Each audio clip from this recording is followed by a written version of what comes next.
Olá, professor Fernando Rosário de Souza, para explicar um pouquinho o conceito de Belle Époque. Bom, Belle Époque é o apelido que é dado para o finalzinho do século XIX. Professor Fernando, eu não sei dizer em que ano que está um século assim, é muito difícil para mim. Gente, um século tem 100 anos. Então, por exemplo, você quer saber o último ano do século XIX? É só você fazer 19 vezes 100. Professor Fernando, eu sou ruim de matemática. Meu, qualquer número vezes 100 é só você pôr 00 no final.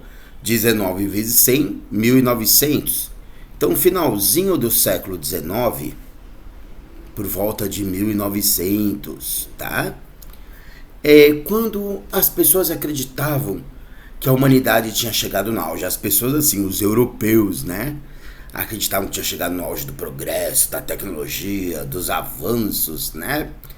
Existiu até uma feira internacional aí de inovações, tecnologias em Paris, onde foi mostrado o avião, onde foi mostrado uma série de invenções, e a humanidade tinha uma crença, eu diria que falsa, de que tinha chegado no auge do progresso, né?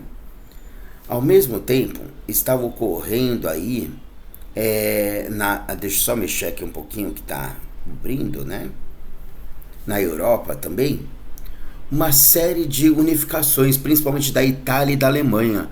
A Itália e a Alemanha, antes do século XIX, não eram considerados assim nações unificadas, eram estados reunidos e às vezes até um divergente do outro.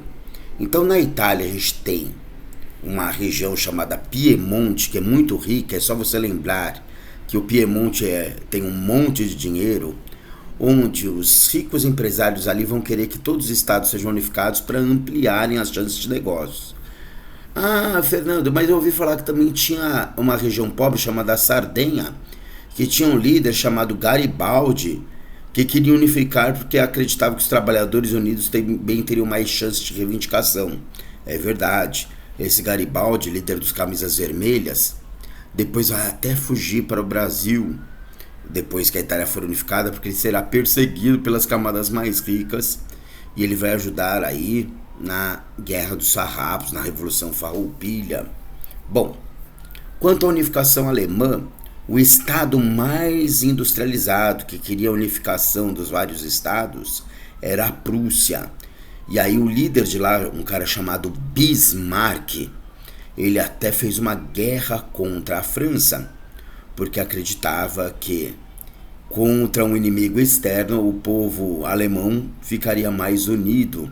A Guerra Franco-Prussiana, quando ele roubou a Alsácia-Lorena da França, e era uma região rica em carvão e ferro que ajudou na industrialização alemã.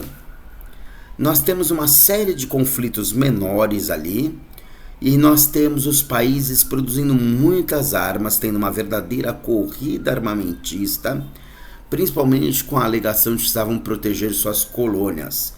E esta fase é chamada de paz armada. É uma preparação para a Primeira Guerra Mundial.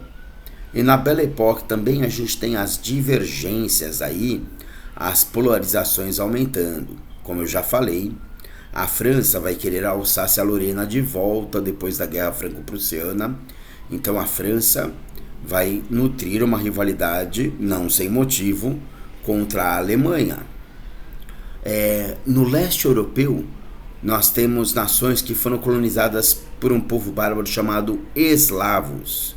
Tá? Ruivos com sardas, lógico que é o estereótipo, mas para você ter uma ideia. E estes eslavos, dois países se consideravam os representantes legítimos dos eslavos e achavam-se no direito de dominar o restante dos povos do leste europeu. Então, os russos e os austríacos, tá?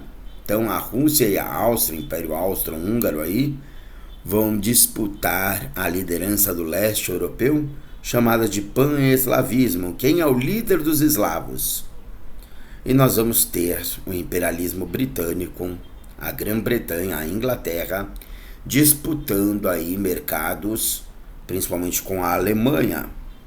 A Alemanha tinha anexado a Alsácia-Lorena e estava se industrializando, também estava construindo uma ferrovia que iria ligar Berlim até Bagdá, e isso ia um pouco contra os interesses da Inglaterra de manter o monopólio e os mercados na Europa.